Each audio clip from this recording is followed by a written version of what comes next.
ఋషికొండను చెక్కినట్టు ప్రత్యర్థులకి పదునైన ఉత్తరాంధ్ర యాసలో గుండు కొట్టేస్తారు. ఒకటే బాధేస్తా ఉంది సార్, ఇకపైన మీకు తిట్టే అవకాశం లేకపోవడం. కానీ ఇక మీద సభలో ఎవరు తిడుతున్నా దాన్ని ఆఫ్ చేసే బాధ్యత మీ చేతిలోనే ఉంది. మీరే మైక్ ఆఫ్ చేయాలి. అంటే మా చిన్నప్పుడు నేను చూసేవాడు, ఒకసారి అల్లరి చేసే అబ్బాయిని క్లాస్ లీడర్ చేసేవాడు చిన్నప్పుడు మా స్కూల్లో. కానీ ఇన్నాళ్ళు ప్రజలు మీ వాడి వేడి పలుకులు, మీ ఘాటైన వాగ్దాటి చూశారు. ఈ రోజు నుంచి రాష్ట్ర ప్రజలు మీ హుందాతనం చూస్తారు. డిబేట్స్ వెనకాల దాక్కుని సంస్కారహీనమైన భాషలని భావాలని రకరకాల మాధ్యాల్లో విరజిమ్ముతూ ఉంటారు. ఈ రోజున వాళ్ళకి 11 సీట్లకు పరిమితం అయ్యారు. ఈరోజు లేరు, ధైర్యం లేదు వాళ్ళకి. విజయాన్ని తీసుకోగలిగారు కానీ ఓటమి కూడా ధైర్యంగా కూర్చుకునే వాళ్ళకి స్థాయి లేదు. వాళ్ళకి పారిపోయారు ఇక్కడి నుంచి. భావంలో ఉండే తీవ్రత భాషలో ఉండాల్సిన అవసరం లేదు. భాష మనుషుల్ని కలపడానికి కానీ విడగొట్టడానికి కాదు. భాష విద్వేషం రేపడానికి కాదు, పరిష్కరించడానికి. ఎంత జటిలమైన సమస్య అయినా, భయంకర సమస్య అయినా చర్చల ద్వారా పరిష్కరించుకోవడానికి కానీ వివాదం సృష్టించడానికి కాదు. ఈ సభ ఉన్నది అందుకు. కానీ మనం చూసింది వాళ్ళ దగ్గర నుంచి బూతులతోటి, వ్యక్తిగత దోషులతోటి రాష్ట్ర పురోభివృద్ధిని ఆపేశారు.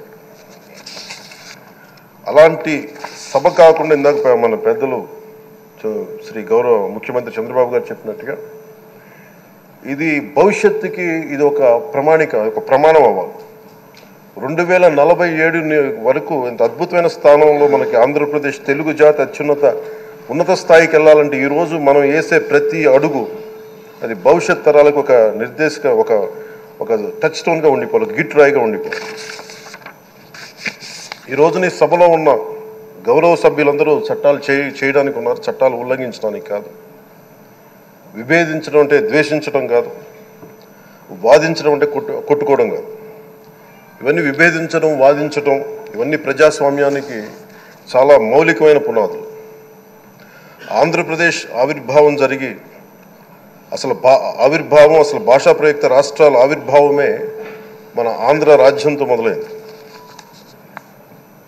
అమరజీవి పొట్టి శ్రీరాములు గారి బలిదానం మీద మన రాష్ట్రం పుట్టింది. 56 రోజులు తిండి తిప్పలు తినకుండా నరకం అనుభవిస్తూ ఆయన బలైపోయారు. ఆయన మరణానికి చేరువవుతూ ఆమరణ నిరాహార దీక్ష చేసిన ప్రతిరోజు మనకి దాదాపు ఈ సుదీర్ఘమైన 6 దశాబ్దాల కాలం, 1.5 సంవత్సర కాలం అంటే ఆయన ప్రతిరోజు చావుకి చేరువవుతూ భోజనం లేకుండా ఆయన గడిపిన ప్రతిరోజు మనకి 1.5 సంవత్సర కాలం. అలాంటి నేపథ్యంలో అలాంటి మహోన్నతుడు శ్రీ పొట్టి శ్రీరాములు గారి త్యాగాన్ని కనుక మనం ఈ సభలో ప్రజా సంక్షేమం కోసం మాత్రమే చర్చలు జరగాలి. వాదోపవాదాలు హద్దులు దాటకుండా ఉండాలి. వ్యక్తిగత దూషణకి తావివ్వకుండా ఉండాలి. అలా కాకుండా గత ప్రభుత్వంలాగే ఈ సభని తిట్లకి, బూతులకి, కొట్లాటికి వాడితే ప్రతి నిమిషం పొట్టి శ్రీరాములు గారి బలిదానాన్ని అవమానం చేసినట్టే. ఒక గొప్పవాడు, ఒక మహానుభావుడు బతికినప్పుడు మాత్రమే కాదు, చనిపోయిన తర్వాత కూడా కొన్ని తరాలు ఉపయోగపడతారని నిరూపిస్తారు. అలాంటి కోవకు చెందిన మహానుభావులు ఆంధ్ర రాష్ట్ర సృష్టికర్త, భాషా ప్రయుక్త రాష్ట్రాలకు శ్రీకారం చుట్టిన ద్రష్ట అమరజీవి శ్రీ పొట్టి శ్రీరాములు గారి స్మృతిలో ఒక విలువలతో కూడిన ఒక సత్సాంప్రదాయాన్ని తెరలేపుతూ మీ ఆధ్వర్యంలో ఈ సభ జరగాలని, ఈ 5 ఏళ్ల ప్రజా ప్రస్థానంలో ఈ విలువైన 5 ఏళ్ళు రాబోయే తరానికి గొప్ప భవిష్యత్తునిచ్చేలా, అన్నం పెట్టే రైతుకి, కౌలు చేసుకునే రైతుకి, రైతు కూలీకి అండగా ఉండేలా, మహిళలకి భద్రతతో పాటు ఉన్నత స్థాయికి ఎదిగేలా, ప్రభుత్వ ఉద్యోగులకి భద్రత కల్పించేలా, పశువు పక్షి ప్రకృతి సర్వజనులందరికీ కూడా మతాలకి ప్రాంతాలకి అతీతంగా సుభిక్షంగా అభివృద్ధి పదంలో ఆంధ్రప్రదేశ్, ఆంధ్ర రాజ్యం అద్భుతమైన ప్రగతి సాధించేలా ఈ చర్చలు సాగాలని కోరుకుంటూ, సభాపతి అయ్యన్న పాత్రుడి గారికి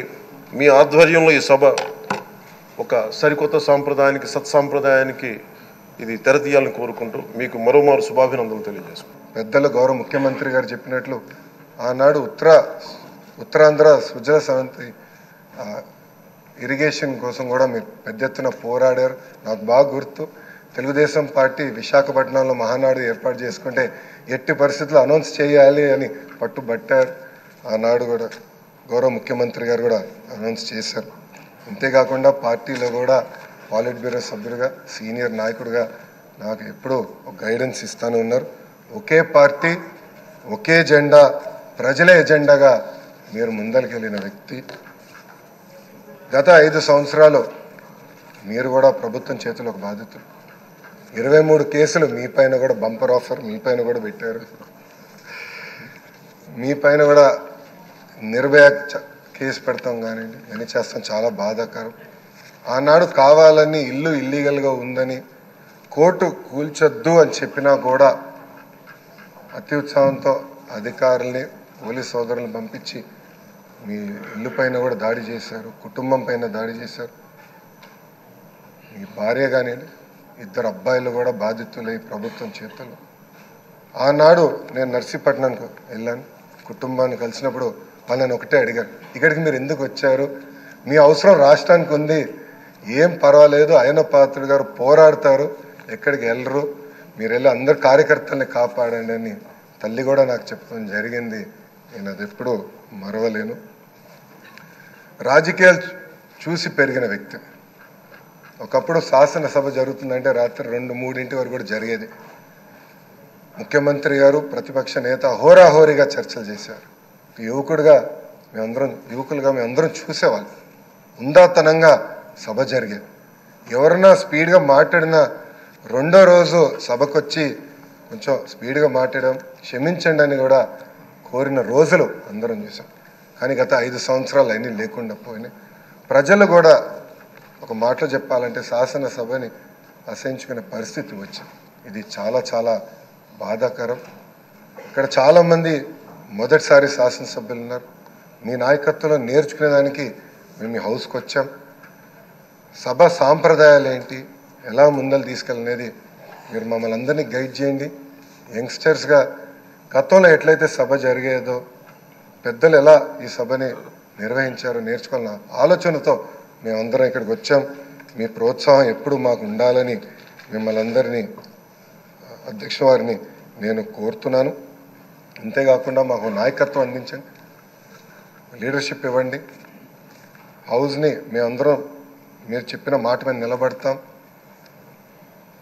గౌరవ ముఖ్యమంత్రి గారు మన మంత్రులు కలిసినప్పుడు మాకు చెప్పారు, ప్రతిపక్ష హోదా లేకపోయినా, ప్రతిపక్ష ఇక్కడ ఈరోజు హౌస్కి రాకపోయినా మనమే ప్రతిపక్షం అనుకోవాలి, ప్రజల తరపున నిలబడాలి, ప్రజల తరపున పోరాడాలి, ప్రజల సమస్యలు తెలుసుకోవాలి, ప్రజలు కావాల్సిన చట్టాలు మనం తీసుకురావాలని చాలా స్పష్టంగా చెప్పారు.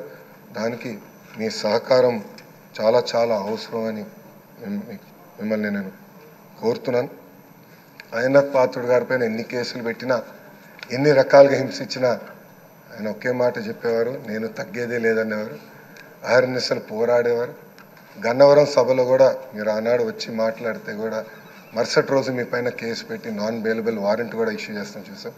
కానీ అయ్యన్న పాత్రుడు ఎప్పుడు తగ్గలేదు, ఎప్పుడు పోరాడితే ఉన్నారు. ఆ స్ఫూర్తిని మేము అందరం కూడా హౌస్కి తీసుకెళ్తాం. మీ దగ్గర నుంచి మేము చాలా నేర్చుకోవాల్సిన అవసరం ఉంది. సో మా లాంటి యువకుల్ని ఈ హౌస్లో మీరు గైడ్ చేయాలని ఈ సభాముఖంగా కోరుకుంటూ నాకే అవకాశం ఇచ్చిన మీకు నా హృదయపూర్వక నమస్కారం. సత్యకుమార్ యాదవ్ గారు.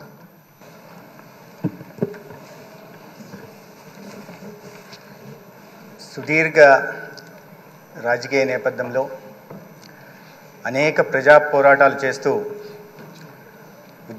ఉత్తరాంధ్ర ఉద్యమ స్ఫూర్తికి ఊపిరిగా నిలిచిన పెద్దలు శ్రీ చింతకాయల అయ్యన్న పాత్రుడు గారు ఇవాళ ఆంధ్రప్రదేశ్ శాసనసభకి సభాపతిగా ఎన్నికైన సందర్భంగా